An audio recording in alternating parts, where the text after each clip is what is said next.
All right, looks like we are good to go. Hello and welcome, everybody. I am Brandon from Bad Tech and Gaming, here with our second ever Badcast, covering 3 topics instead of 5 today. We also have new guest speaker, as well as one returning from last week. We have Scott and Dave.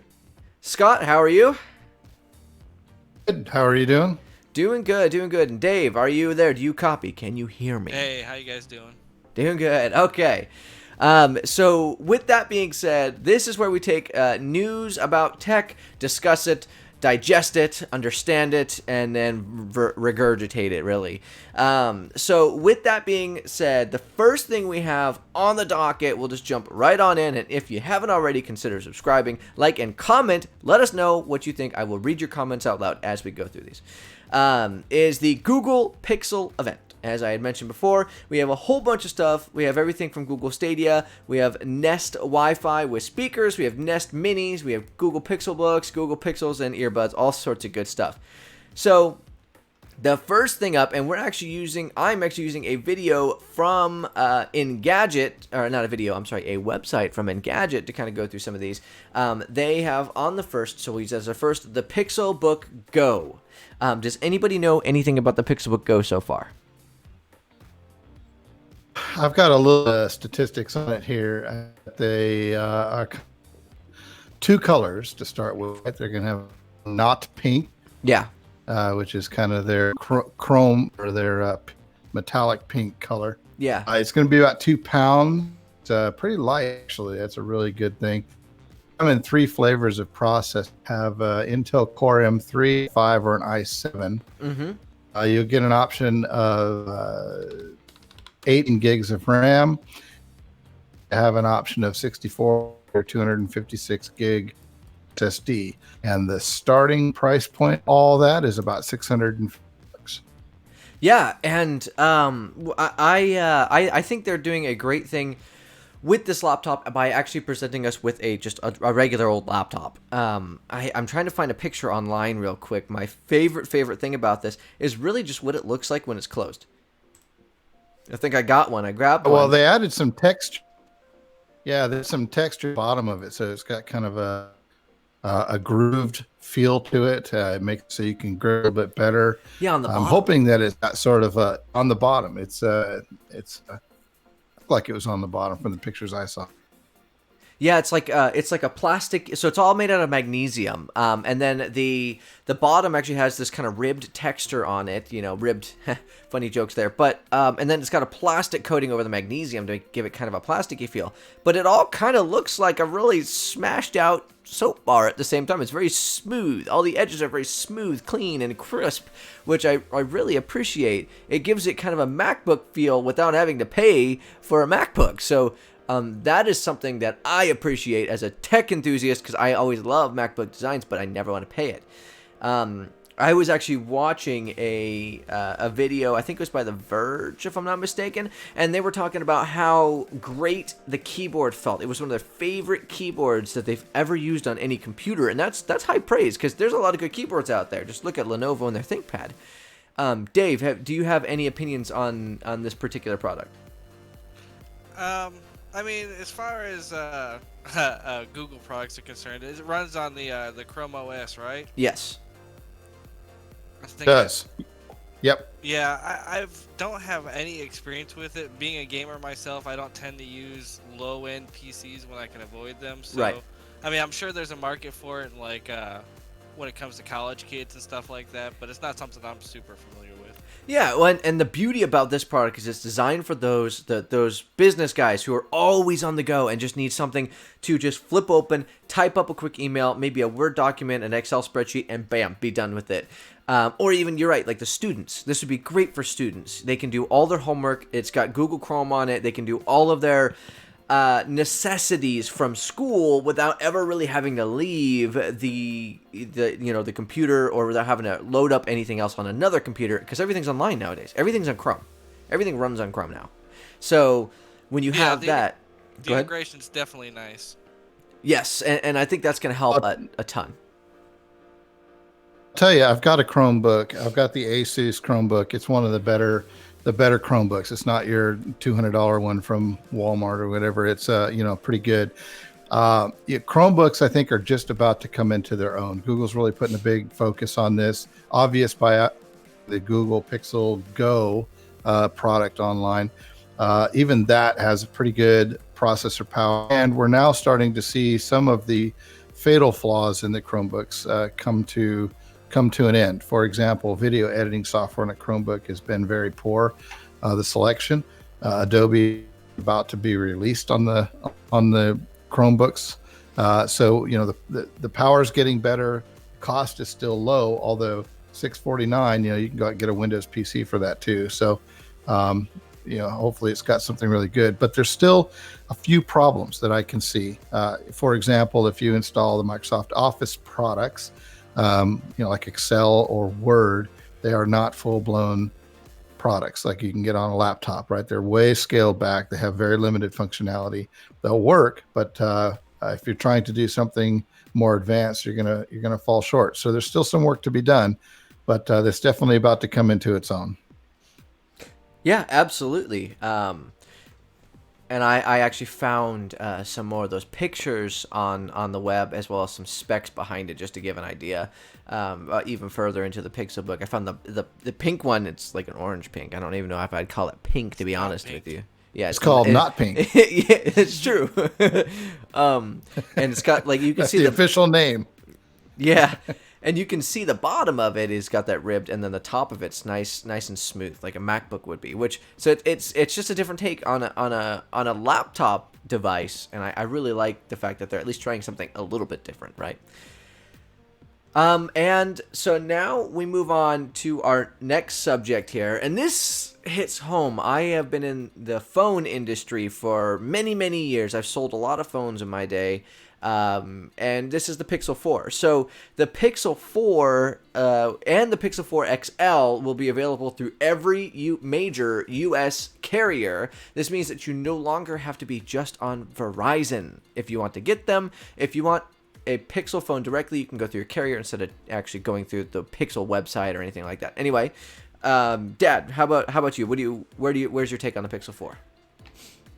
Look, I had the original Pixel just like you did when it first came out. I was pretty impressed with the phone. It was very snappy. It moved real fast. I would love the fact that a new version of Android comes out and almost immediately you get the upgrade. That is always a good thing. Google puts a few extras in there that you can definitely take advantage of. Access to Google Cloud, unlimited uploads, that sort of thing. This one, it definitely is coming out trying to compete with Samsung, right? I mean, it's not competing with the iPhone so much as it's competing with Samsung. They're going after the camera. I know the new iPhone's got the camera as well. The new camera pack has really good low light capabilities. They've got something called night sight with astrophotography. Yeah, I saw that. So they've got, that's pretty cool. Some of the video demonstrations I saw of it were just outstanding. And then it's got the live HDR plus with dual exposure control. So you can really kind of customize what you want it to look like, your photos to look like, and that sort of thing. So they're really doing a good job with that.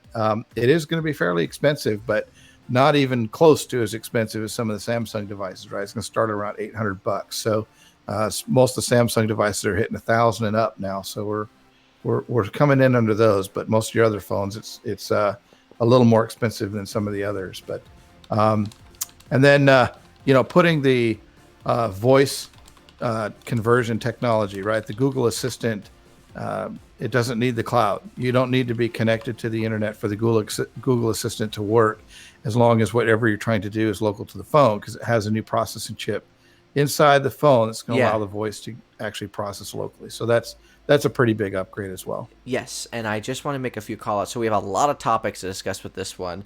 But I actually pulled up the Google website here, and we can see the $799 price, which is nice. You had mentioned that earlier.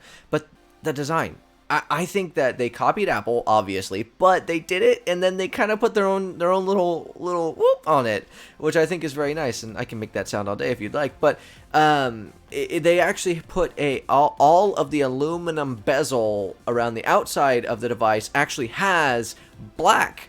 It's all black instead of, you know, it being trying to off match. You know, it's never the same exact color. So I really appreciate that they have 3 different colors on the back, but all of them have the black around the outside, which just makes them more recognizable in public, you know, more recognizable as a phone. It just says, hey, that's a Pixel, not an iPhone. But you don't really see a lot of that nowadays. And we already have some comments chiming in. Rob actually says, hey, talk about the Xiaomi. They are cheap, good phones, and I want to hear your opinions. Well, the Xiaomi phones are fantastic phones, so that's an opinion about that, but they are also have their issues. They're can't be used on Verizon or Sprint right now, and the support for them is very lacking in the United States, but that's for another day. Anyway, Dave, do you have any knowledge about the Pixel 4 yet? Yeah, obviously I watched I was really impressed with the camera stuff. Being a convert from iPhones to Androids now, I was actually kind of disappointed I ended up with the Note 10 after seeing the Pixel stuff come out. I was like, ooh, that actually looks like it's a lot better than at least for what I was looking for, which is mostly the photography and stuff like that. I'm pretty casual when it comes to phones. Like, I just got my first Android, so yeah, it's all relatively new to me. I'm not really happy with the design. It does look like an iPhone, and I really dislike the new iPhone looks in the first place with the little square on the back.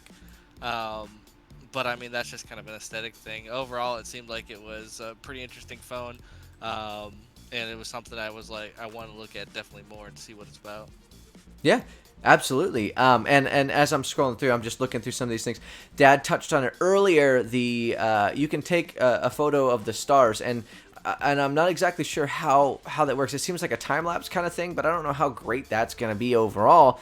I think that's going to be very cool. The fact that you have such a control over your night, I guess, vision on a camera, night photos on the camera, that you can take a realistic photo of what the sky looks like. That's impressive. Because normally, you look up, you take a photo, what do you see? It's a bunch of black. It's like the screen that people are watching half the time whenever I'm scrolling through this Google website, apparently. And it seems as though they're trying to make the Google Assistant easier to access. You swipe up from the bottom right-hand side of the phone, and boop, your assistant just starts glowing. It says, hi, how can I help? And I actually literally have that up on the screen right now. So that's something that's, I think, very good. The better integration for the Google Assistant. It's always been there, but now it's just easier to just say, hey, whoop, Google Assistant, what's this? What's that? Just real quick, which is something I appreciate. You can also squeeze the phone and the Google Assistant will come up too, which I think they had in the last version as well. One of the other new features they're adding to this is the radar sensor, which is on the front of the phone, right? Great timing. That just came up. So there you go. You can do so what it's going to do is it's going to allow the phone to detect motion around it. So imagine all the things you can do with that. Your face unlock features are going to be much faster because it's going to start detecting motion. When you pick the phone up, it's going to go ahead and activate the camera. As soon as it starts to detect that motion, look for your face, and it's going to unlock almost immediately. Then you get gesture controls, and you're going to do all that kind of stuff.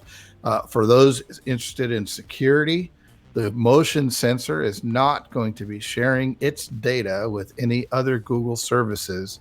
It'll only remain on the phone. So that's good too. I'm glad Google's taking privacy and security seriously, because all these extra features come at risk, right? Yeah, absolutely. And what's crazy, bonkers, let me just say bonkers to me, is the fact that they took out a fingerprint scanner. There's no fingerprint scanner. They are trusting this face unlock feature with this radar so much, they've taken all other forms of biometrics out of the phone. That is a big call out. That's a big deal. Like the fact that they're willing to just part with all that stuff willy-nilly. That's something that they have yet to do. Nobody's done that except for Apple. Apple's the only one, and theirs was, it was all right. It wasn't bad. It really, really wasn't bad. But apparently, so one thing I really like about this that they said is that when you walk up to the phone, it senses that you're coming up to it, that you are walking up to it, and will turn the always on display on. And then as you start to pick up the phone, it then turns the display on, and then as you start to point it at you, it automatically starts knowing, hey, I'm supposed to be looking for that dude right there, or that lady right there, and bam, whoop, you're in. So it's supposed to be just as fast Of course, we don't know See, yet. right, right. Everything looks like it's going to be fast, but that's why most people don't use facial recognition for locking the phone because it's just so slow. Fingerprints much faster. So it'll be nice to see something finally come out that's a little bit faster. We'll Yeah. see how that works out. Yeah, I'm very excited, and I think they've even got guaranteed 3 years of updates. They have this new protection software called it's a security chip. I'm sorry, it's a Titan M security chip. I don't really have many details on that yet, but I would really like to look into that a little bit more. So just some things. I end up with a lot more questions than I do anything else with this launch, and I think that's a good thing, right? That's what they want. Hey, I want to know more about this phone. That's what they want. They want your interest. So I think they did a good job with that. And something really cool. I do a lot of recordings. I take a lot of notes. They actually put the Google Assistant in their voice recorder. They actually Google's first ever voice recorder app that they came out with. And in this voice recorder, it will transcribe it to text, and then it will also be able to search through those transcriptions for a specific word. So if I use the word bananas to mark this section of this stream, it would be able to go back and find exactly when I said bananas, so that way I can remember or listen to what was coming next. I think that is fantastic. It's a very good way to show what the AI can do on both video, audio, and transcribing. That's going to be go ahead. that's going to be a great thing because I'm wondering how far they're going to take that technology. Right? Are they going to be able to do that in videos and that sort of thing as well? That should be interesting to watch. Mm-hmm. And for all those who are watching this right now, notice that we didn't really go over the specs in a lot of these phones. You know why? Because all of the specs in these phones nowadays can theoretically make a smooth ride. It will get the job done that you want it to get done. It's just about the software that they put onto it, and that's what we need to discuss, and that's what we've been doing. I will real quick just pop up the tech specs, give you the sizes. If you want, you can pause it at any point, but I am just going to quickly scroll through these, like the display. Full touchscreen, obviously. It's got Quad HD. Actually says flexible OLED, which is nice. Ambient EQ, which is something that they did talk about. It's only got Corning Gorilla Glass 5. Always on display. All that good stuff. Let me go. 6 gigs of RAM. And then up to 128 gigabytes of storage, which I thought was interesting. 855 processor, 16 megapixel rear camera, and an 8 megapixel front camera. One thing that is nice is they do have a 16 and a 12 megapixel camera on the back, but they opted out of the wide angle and just gave us a telephoto lens. I don't know if I like that. Let me ask you guys both this, Dave and Dad. Would you guys rather have a telephoto, so a zoom lens, or a wide angle lens on your phones, and why? I'll tell you, the wide angle lens, first of all, they've made the existing lens a little wider to start with. So they didn't completely remove it. They modified the standard lens to give you a slightly wider angle. And then they give you different settings to that so you can zoom in digitally into that wide angle and actually see exactly what you want to see. I got to be honest, if I had to choose, I would choose the telephoto over the wide angle. And the only reason I say that is because externally, it's a little bit easier to get a wide angle in place than it is to get a good telephoto. So I can always add wide angle capabilities after the fact. Okay. With some of these other third-party things. But that's my own opinion. Fair enough. Yeah, I'm more of a wide angle, but it depends on how wide the original lens is. So I guess that I would have to see that in person in order to really make that distinction. And then also, go ahead. Go ahead. No, I was just gonna say, given what phones are used for when it comes to taking pictures, the telephoto stuff is nice, but I don't find myself zooming in on a lot of things. I find myself just pulling the phone out, taking a picture, and calling it good. So having the wide angle gives you the ability to capture things more, which is nice. Mm-hmm. Or to capture more things. You don't, at least for me, I don't tend to zoom in a lot. And then, as Scott said, If you're going to be doing something with telephoto, usually you're going to use a separate device altogether for that, or you're looking for, professional grade things. So I don't mind it personally. I honestly, it seems like if I had the option, I would rather have the wide angle than a zoom, because it's just I don't zoom all that much. Fair enough, and nothing wrong with that. Any further comments or speculation about, and this also comes from the crowd and the audience as well, anybody have anything else to say about the Google Pixel 4 before we move on? Actually, I've got a question for you two, because you guys know more than this, or more about this than I do. Okay. What operating system is it using? Because I understand that Samsung uses a different operating system, Google uses different operating systems. So, is it a custom OS, or are they using something? How's that work? So, if I may, it's not a separate operating system. It's a different user interface. So what they're doing is Google comes up with a stock Android user interface. It's all Android. All of them are all Android. Then what Samsung does is they make a separate user interface, overlay that on top of what Google has, and integrate it with their own stuff that they believe makes a better smartphone. Motorola does it. LG does it. Everybody puts their own user interface. So it's all the same operating system. It's just a different interface. So, as a quick follow-up question, as a newbie, so for example, if the overlay operating system that Samsung uses, is that going to limit how the underlying operating system can be updated? So, for example, if the Samsung's software isn't updated, does that mean that I can't update the phone, or? Yes, because what they did is they made an agreement with Google saying, hey, you're not allowed to push out updates to our phones until we have specifically made our own version of what you came out with, us being Samsung, them being Google, in that scenario. And so, yeah, they do not push out updates directly from Google to Samsung phones because Samsung says, I'm not having that. So Okay, cool. Samsung Yeah, no, physically. I was just curious because, I know that they're different. I just wasn't quite sure how. Mm-hmm. And that's, when I mentioned earlier, the Pixel that we had originally was nice because almost the same time Google releases a new product, a new version of its operating system, the Pixels get those updates because they're just running stock Android. They're not putting all the extra features on. Vendors like Samsung, they want to put their own stuff on, right? They've got the Samsung One UI. So you've got a Note, I've got a S10 5G. We have the same interface, right? Yeah. It's the same overlaid interface, same operating system. What Samsung does, it's if you get a Samsung flagship product, so that's the S series or the Note series, they are pretty good about pushing out updates pretty quickly after Google updates their OS. So you do find a lot of good updates. It's usually a week or two after the Google puts out their update. Samsung's usually got it and they're running with it.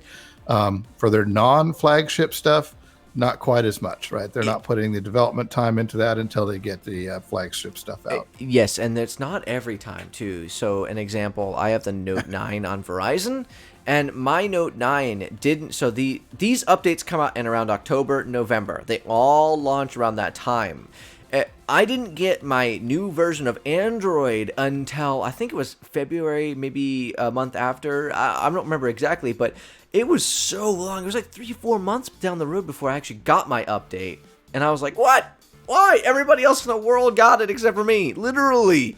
Because the S9, the S9 Plus at that time, all had gotten the updates in January. So I was like, come on, guys. Really? What's going on?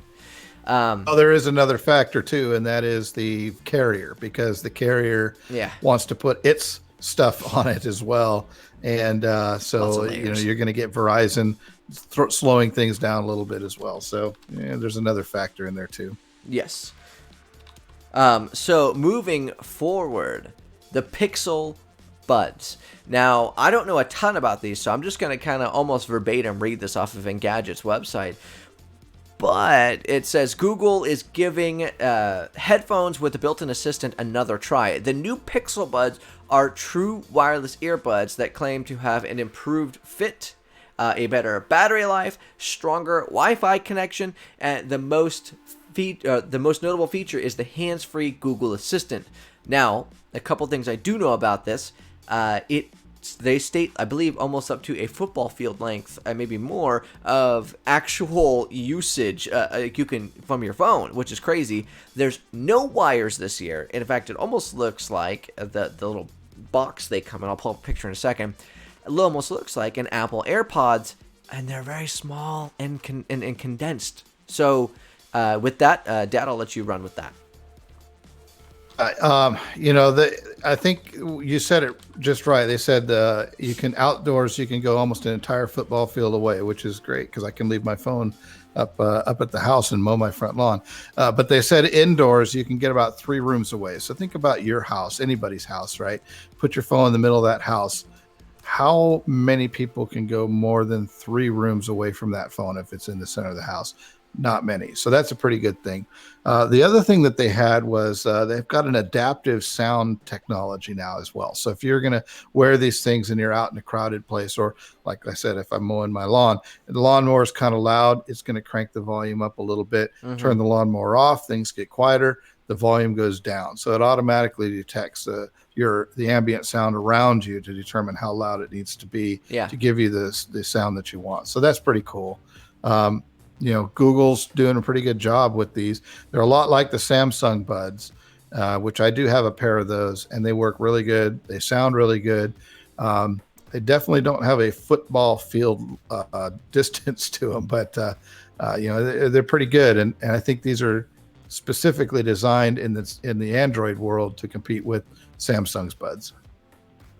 Yeah, absolutely. And I just had a picture of the old stuff versus the new stuff. So the wired ones here on the screen are actually the older stuff, and these Apple looking box ones are the new ones, just to give everybody an idea who may not know.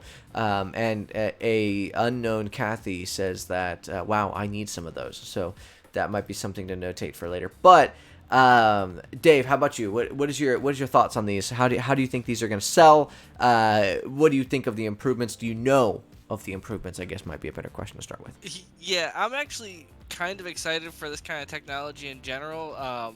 The assistant that's actually on board it. We're Carvana.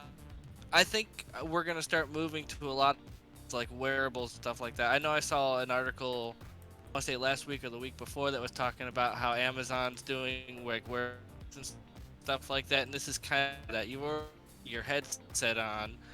If you need to ask Google a question, I think in the future, or as now as it is, we're going to be interacting with devices not through touch screens or things like that, but we're talking to our phones from a couple rooms away and getting answers that we need, or making phone calls and stuff like that. Yeah. And I'm pretty excited about that. I think voice commands are going to be a natural extension to this stuff, and this seems like it's the beginning of that type of technology. And it seems like those things where you just basically always have it in your head when you're not charging it. You're always listening to music, or you're talking to somebody, or it's just sitting there waiting for you to say something. Yeah. And then, of course, they just look like nice headphones, too, so that's always a plus. Yep, and I like the fact that, so like my biggest gripe about the Apple AirPods is that they stick out of your ear like an inch. The Samsung Galaxy Buds are great, but they're a little bit large, and they don't have a great rubber nib to keep out some sound. What these do have is they have a nice rubber nib, I guess you can call it. They're a very small form factor, but it has yet to be seen how great they can actually, do those things that they're claiming so far. So I guess time will tell on this, but for $179 and what you get, I can't say that's an awful price. I got to tell you, they're about $40 more than the Samsung ones, and Samsung does have one thing going for it that I haven't seen anything that these do. Yeah. And that is Samsung's voice localization technology. So Google mentioned that they've got directional microphones coming out to pick up your voice. Yeah. But if you're listening to music and someone comes up to you and starts talking, you're not going to hear them. With the Samsung devices, they can pick out directional voices. So if someone's looking directly at you and starts talking, Samsung's devices can actually filter out all the other ambient noise, lower the music, and let you hear exactly what someone's saying to you. So that's a pretty big advantage as well. But I think these are probably I'll bet you that's a firmware update, because it sounds like they've got all the hardware needed to do that. Yeah, absolutely.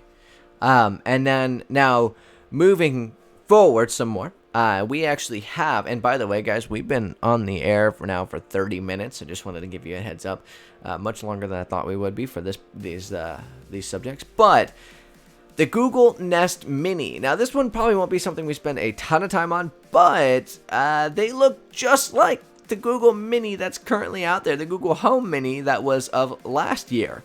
Now, it says that this speaker comes with a wall mount. It comes with better, improved sound, and twice as strong bass. Has 3 microphones now to better hear users in loud environments, which is great. And it promises faster, improved software with a greener footprint. And then it says that's thanks to a top made from plastic bottles and a body that is 35% recycled plastic. So it seems as though with the Google Mini, or the Nest Minis, I keep wanting to call it the Google Home Mini because that's what it was last year, they've improved some things that they needed to, and also done some things I didn't expect, like, hey, let's go green. I just didn't expect them to do that with this particular product, as they've not done it with many products at all. So, Dad, we'll go with thoughts on that for you. They added a new color, right? Sky. So if you scroll down, you'll see it. It's just off your screen right now. But the new sky color adds to their rainbow of colors here. They've got several there. Pretty much, you're going to be able to find a color that matches your room here because black goes with everything. So I'll just say that. The wall mount's nice. The better bass is nice. The 3 mics is nice, but I got to tell you, the most important feature to know on here is the fact that now most of your commands can run locally to the device. That means no internet required. If I lose internet connection here and I tell my Amazon Echo devices to turn off the lights, it's not going to happen, right? So this is an important feature that's not only going to make it available when your internet's offline, it's going to dramatically increase the speed of the voice command processing. So that's a pretty cool upgrade that they're doing. Yeah, I'm really looking forward to seeing where that goes. Yeah, absolutely. That wall mount, I think that's amazing because I wish I had that. Dave, how about you? Yeah, I mean, again, I'm always impressed with the home automation. These little devices that didn't seem like they were going to do anything before. Now they're almost like having fire alarms in your house, as far as like you just mount it to a wall and your house is talking to you. I didn't know about the localization thing. That's actually super helpful. I mean, anytime the internet goes, that's gonna basically keep you from having to, like Scott said, not be able to turn your lights on and off. So that's cool. Plus, on top of that, you're dealing with a much faster time frame and not having to go all the way back and forth to the servers. Yeah. I would wonder if they're keeping the data on the device too locally at that point, because that kind of would tie into some privacy concerns. So I don't know enough about that to know if that's the case, but that would be nice because I know privacy with all these little devices is a major topic. Yeah, and I know they had that M chip in the phones. I don't know if that carries over to the Google or the Nest. I'm not 100% sure on that, but that's a great question, though. If anybody else out there has that or Google searches that, please let me know. Any further thoughts? No, I'm good on that. I'm like I said, excited about the home automation technologies and what they're gonna bring to us, especially going forward. It's fun, interesting technology. Fantastic. So moving on, I love my smart home. I have the Google Home Google Smart Home throughout my entire home now. And one of the things that I got most annoyed with in the last year is the fact that my Google Wi-Fi puck is what I call it because it's the size of a hockey puck but taller. And then my bar of soap Google Mini is also something that I have to put in 2 separate places in my house. Now they fixed that issue. So they, after years of having their Google Wi-Fi router on the market, they actually have new and improved router. The Nest Wi-Fi, it's a base router with companion extender called Points kind of thing, like they had with their original stuff. And then each point comes with a speaker and microphones in it. So essentially, they start to do the same task as two devices, but they put into one. So it's a Google Home speaker and a Nest Wi-Fi, or a Wi-Fi with multiple points, which is very nice. Also known as like a faux mesh Wi-Fi. This is something I absolutely want to get my hands on. Dad, how about you? What do you think about these so far? The jury's still out for me on these. I do have the Google Mesh here. I have 3 access points throughout my house. One big difference that it looks like to me, and I haven't seen specifically, but it looks like in the 3-pack here, they have the router and 2 points. So it looks like they're separating the points from the router. I know on the old versions, you could use any one of the 3 as the router, or use all 3 independently and have 3 separate Wi-Fi signals going on. So you could do all kinds of different things. With this, it seems like they've taken out some of the unnecessary stuff in the points, left the routing to the router, and simply made it an expansion. I don't know if it's a true mesh or not. All of their ads and talking points didn't really mention if it was going to be more of a mesh system or just an extender. So we'll have to see when it comes out what the reviews are. But I'm glad they put the Google Assistant into it. Oh, yeah, I think that's awesome. I actually, 2 things. There's a comment and then I have a picture. The picture I have up on the screen is, it's 9 to 5 Google says, Nest Wi-Fi leaks a 2-part system, cute design, and more. But it's actually a picture of the Google Home Wi-Fi puck with the Google Home mini speaker sitting on top of it. I think that's hilarious. And Dark Ash says, Google turned into Facebook, they steal your data. That's been there for a while, but we just kind of ignore it and move on with our lives. I'm pretty sure that's how that goes, right? No, just me. If you got nothing to hide, you got nothing to worry about. So yes, something very exciting, and they are talking about the speeds. Did they say it? Do you know if this is a tri-band or dual band? My understanding is that it is dual band, but it supports all the protocols, right? So it'll go all the way up to AC, just like the current versions do. Okay, just making sure. And then Dave, any thoughts, opinions? No, I use a gaming router, Asus, so I couldn't imagine having any need for any of this stuff. Not your cup of tea. Not a problem. And actually, this just mentioned something in this article going over the Nest Hub Max, which I also want one of those, a giant Google Home. But anyway, move on. They also, in this event, they briefly touched on Google Stadia, which we did cover. I'll link in a card above when I actually post this video. So right now, you can't see it if you're watching it live, but if you're watching it after the fact, that's how you can tell if it's not live. Google Stadia launches November 19th, and this is something very powerful that's going to be very fun, but I'll skip right by it because we literally talked about that last week. Does anybody have a quick... I know, Dave, you didn't get to talk about it last week. Did you want to have a quick quip on that? No, I mean, you guys covered it pretty good. I have the same concerns as you guys do, which is it going to work very well? How is it going to work? The pricing seems to be a little whack for what you're getting too, but if it works the way they say it will, then I can't imagine it not being an awesome product, especially, for somebody who doesn't always have the latest consoles and things like that. I could definitely see myself being interested in it, using it on multiple devices, multiple locations. Yeah, absolutely. And then the final thing that I wanted to touch on, I think this is one of the most powerful things that will affect you and everybody as a Google or Nest user. They actually have the whole home Nest Aware subscriptions. Now, why is that important? Well, more and more people nowadays have Nest devices in their homes. Now all the Google Home devices are Nest devices. Your phone can be a Nest device. You have everything that can be a Nest device nowadays, but they're all starting to make them more streamlined. It's Nest Aware subscription plans. Rather than having the users add subscriptions for each device, Nest will introduce a whole home subscription. So it's one flat fee rather than like, oh yeah, we got $9.99 for this, $10 for this, the blah, blah, blah. And it's all going to be converged into one app as well.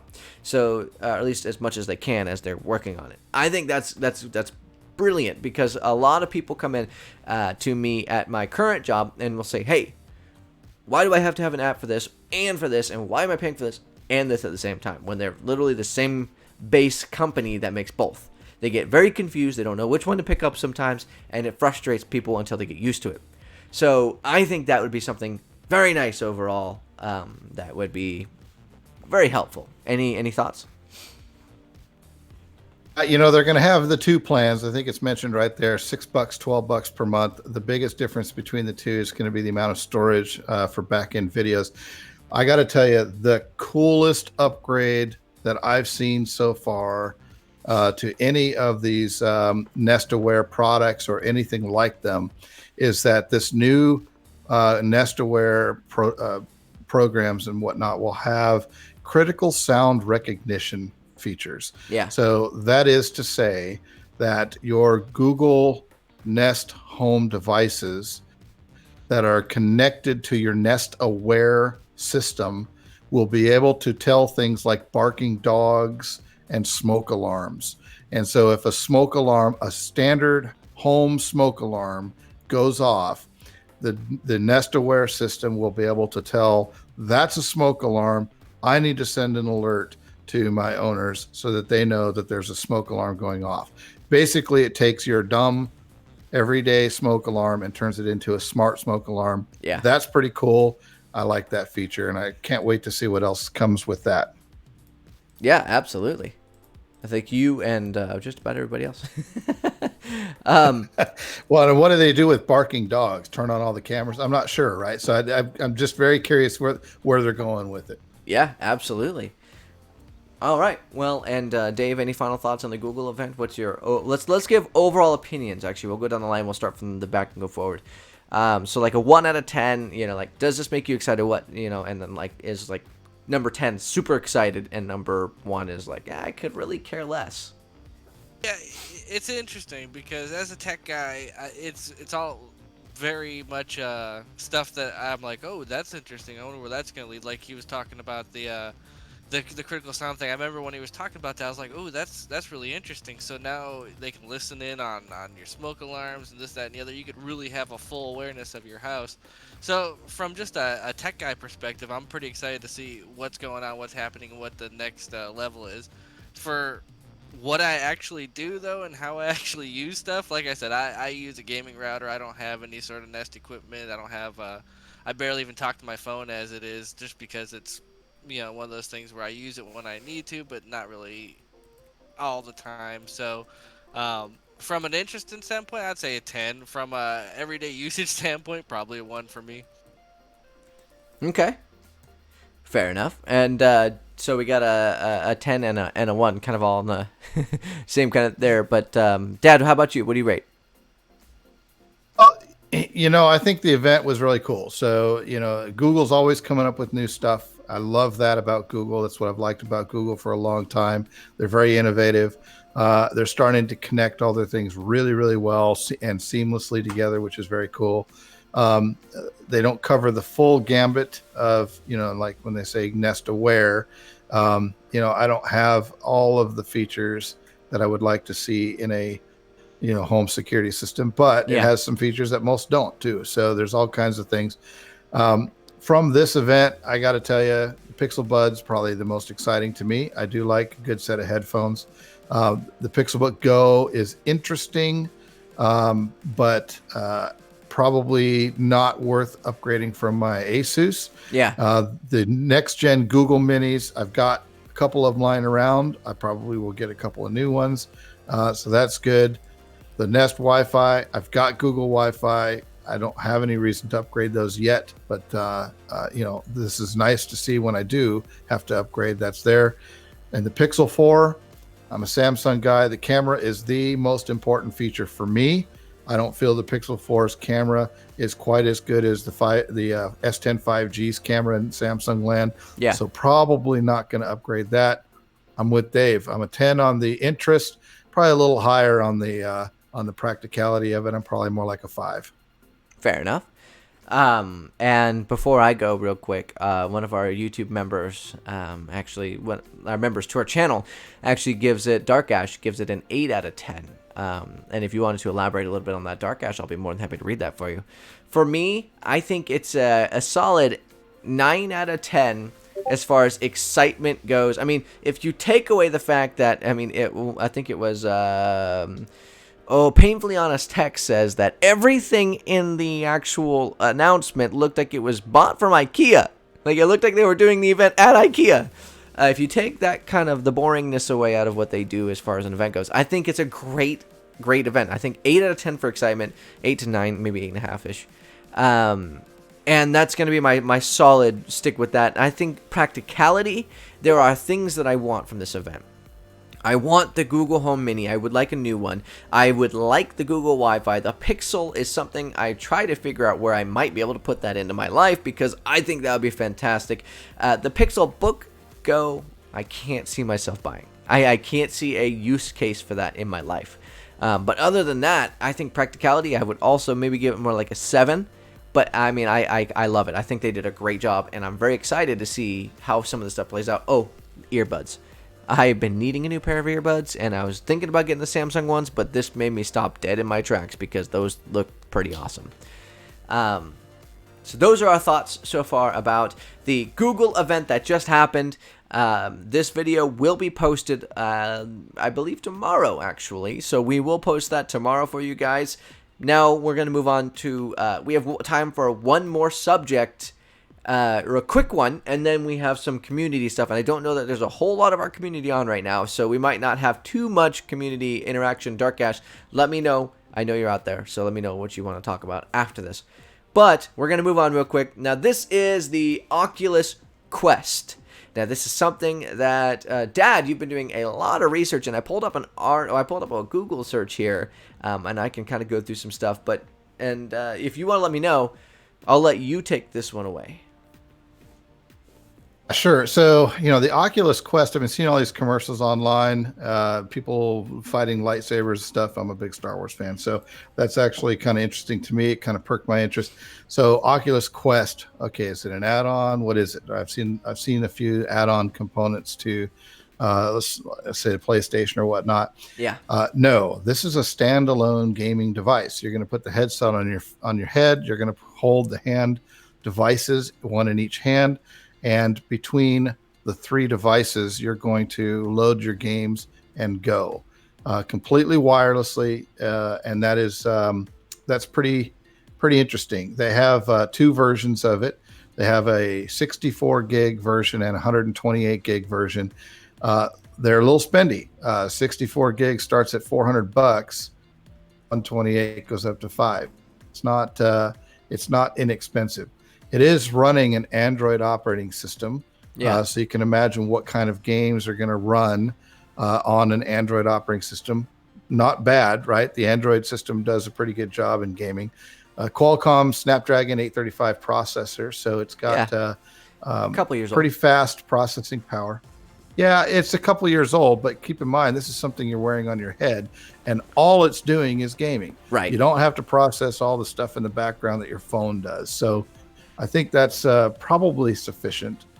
So we'll see. But it's got 4 cameras in it to try to gauge where you're at in the room, and where your hands are and the sensors and everything. Yeah.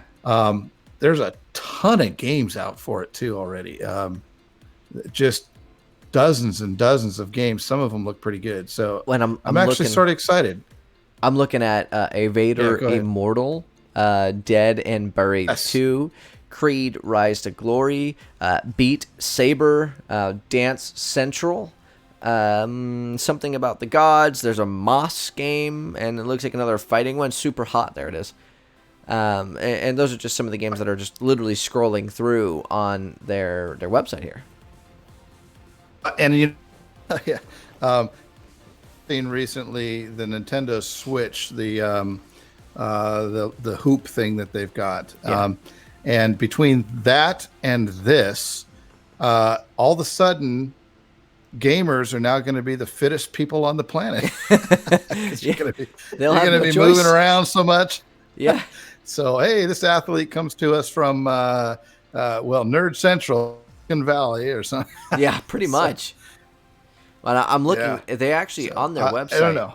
On their website, they have something that actually interests me, and I'm actually gonna type in my zip code on here. It says, find a demo.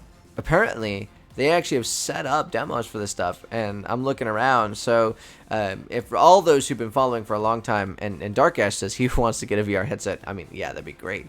You guys know I'm in Charlotte, North Carolina, but we have in Greenville, South Carolina, Myrtle Beach, Fayetteville, and Raleigh. So, I mean, it's literally hours away. These demos are not everywhere. So, good luck finding one. And if you have one in your city, but you can go visit your grandfather and take a look at one out in Myrtle Beach. Yeah, and it looks like they have one in Wilmington too.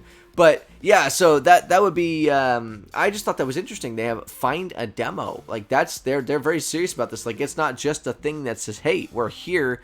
We think we might have a good product." No, it's like, "Hey, we got a good product. It's out there for sale. We want you to buy it. Come and play with our product." That's pretty much what they're telling me. Although, why they? If I end up getting one, Brand, I'll let you come down. You can try it here. I won't charge you that much. Yeah, it'll be the closest demo I can find. That's for sure.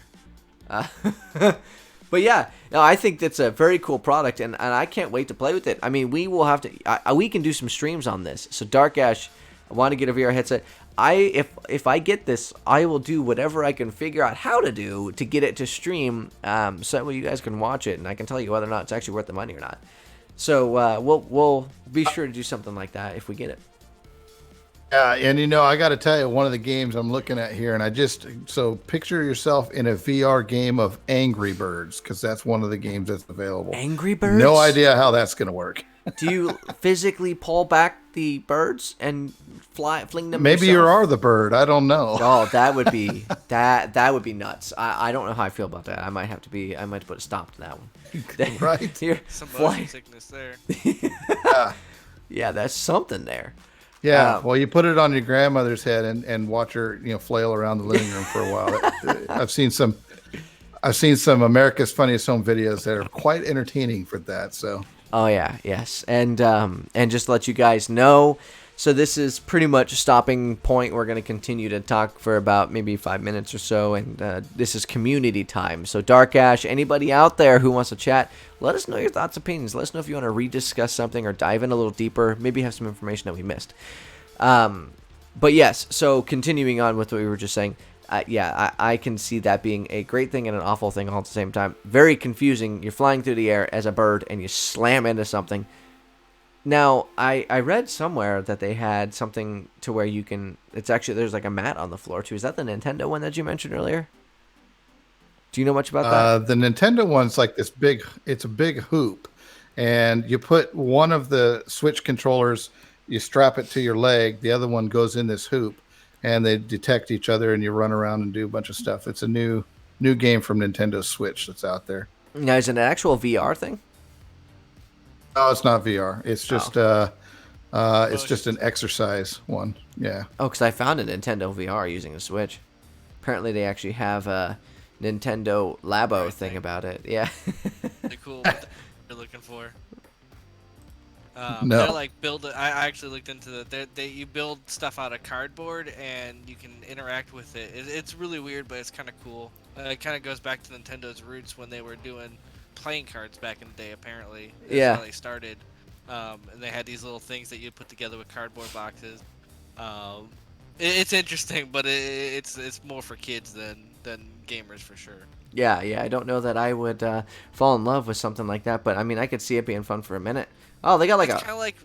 Oh, go ahead. Yeah, it's like a Minecraft, but in real life, basically. You build the stuff, and it just works. It like the key, you can see there's a piano that you can. It's just cardboard, but it senses it, and you play the keys and stuff like that.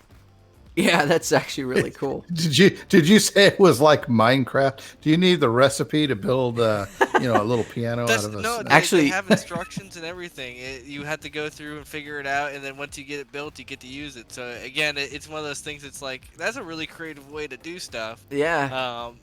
But it's one of those things that's so niche. I can only imagine that you get it for like a young kid or they something. just sold me on it. They have a because I have a Nintendo Switch. For everybody who doesn't know, I actually own one, and they actually have, if you can see on the screen, an arcade. There you go. I was waiting for it to load up. A mini arcade. How cool is that? That is awesome. Boy. That would be amazing. Going that's back to the cool VR stuff. Yeah. I wonder about the Quest. As a person who loves PCs and stuff like that, I've been interested in the Oculus Rift for quite a while now. I can see it being a cool like casual thing, the Oculus Quest, but I can't imagine it running any real like you want to play Call of Duty, for example, Well, in and don't VR. forget that Snapdragon 835 processor is more powerful than what was in the original Xbox, and almost as powerful as what was in the original Xbox One. True, So but you're still running on the Android software, which again, I'm pretty limited. I've only had an Android for a month, but the gaming seems somewhat limited, and what you're doing is more casual based. yeah, Than if you plug a VR system into a gaming PC, it's most definitely going to be a different experience. It's not necessarily a bad experience oh by wow, any means, I pulled up but it's interesting to see that they're kind of creating two different headsets, one for casual people and one for series. the real, well, not the real gamers, but the hardcore gamers. Well, and the portion I have up on the screen right now, so they have Angry Birds on there actually too. But they the gaming's difference, the scrolling of games difference that they have on the Rift is much more detailed looking than the ones that they had on the other one. Very impressed with that. I mean, that's kind of. I mean, I think you're right. I think they're trying to touch on two different kind of. Markets, exactly. Yeah. And that's what I was thinking it's cool. Again, it's cool that they can do something like that with the Quest, because there's definitely a market for casual gamers out there. Yeah. There's definitely going to be people who want to play it and mess around with it and stuff like that. um, but if you really are a person, you invest the money into the headset and you get a gaming PC, and it's a different world. I'm so excited for VR technology. I can't wait for every game to be Yeah. VR. Yeah. The big difference is going to be the wireless, right? If you're plugging it into a PC, you're tethered. That's not necessarily good. I know this has a USB Type C connector. I assume that's for charging and updates. Also has Bluetooth and Wi-Fi, Which and one? it has two headphone jacks. The Oculus, um, The the Rift or the Quest. Quest? Yeah. Okay. So, yeah, I'm assuming that the Bluetooth and the Wi-Fi, it gets you somehow connected up to TV or Well, the displays in your image, so you're gonna see that. I imagine probably for sound, maybe. Yeah. that's what I'm trying to figure it out. Right? Maybe so other people can see what you're doing. I don't so you can stream it out or something. Well, and I'm playing a promo video of it right now. Yeah, I found. was looking at that. That does look pretty cool. I mean that does. I mean that that genuinely looks like it'd be a lot of fun. I'm just curious as to how calibrated it has to be. How much you have to calibrate, or is it like a? Does it just know? I mean, how smart is this product? Because I mean, this looks awesome. Especially from it's been going on for about at least 10 years now. VR technology. It's gotten to the point now where it's not necessarily plug and play, but it's pretty much plug and play. I mean, you think of like the old Nintendo Wii where you had the motion controls. That stuff is down pat. The biggest things that people were complaining about were the weights of the headsets, and those are getting smaller. And then the motion sickness, which there's tricks and stuff like that you can do to kind of mitigate how sick you're gonna get when you're playing those type of games. Yeah, Against not hurdles, and of course, the price and now point- I'm playing price the point's ridiculous. now I'm playing the Rift one. I want to see what they think the difference is. So it looks like it's like optics and stuff like that they changed on this one is what I'm seeing first off. But and then the gameplay immediately is much different, much different here. Of course, I mean that just makes sense though. Because the When Rift you're going from a is the mobile PC, device right? to yes. Okay. Yeah, I mean, It's and gonna, and these are I think this is kind of where you're going to start moving with a lot of your next generation consoles. Are going to start including stuff like this because I mean it looks like a lot of fun. I could genuinely see losing myself. I mean, think about the last time that you just lost yourself in a video game. Like you just lost yourself. You just couldn't, you couldn't stop playing it, or you couldn't wait to get home so you could play your video game. It doesn't happen very much anymore. You know why? Because we're on the 25th version of freaking Call of Duty and the 31st version of Battlefield. I mean, it's all the same. it really does offer an experience that you don't get on normal video games. It definitely immerses you into the game like you don't have now. So that's one of those things that again, I'm super excited about the VR technology. PlayStation's already been doing it for this last generation with I think it's the Views. Yeah. And I haven't played it myself, but I've seen a lot of good things about it. But the Rift has really been kind of the flagship VR system, and it's just been getting better and better. Oh yeah, absolutely. Well, and that pretty much does it for the time that we have today. It is currently 9:03, 9:04, depending on which computer I'm looking at. Apparently, my times aren't always good. Dark Ash says he would rather hook up a VR to a PC because it will look better. He says VR is also the new way to lose weight. At least we can all agree on that. But yeah, so this has been our Badcast episode 2. Dark Ash, since I think you're the only community member to stay on the whole time. There's one other person out there that I know is definitely not us, and if you're out there too, let us know what you think. Leave a comment when I post this video, or if you want to go on Discord and DM me, let me know what you thought about this episode. Anyway, thank you all for showing up. Thank you for being here. If you're watching this post and you're new to the channel, subscribe. Leave a comment below if you just want to let us know what topics you like the most, whose conversation you like the most, or if you like Dave's beanie or my Bad Tech and Gaming logo in the background. Just let me know what you do and don't like, all right? You guys have a fantastic day. It is time to end.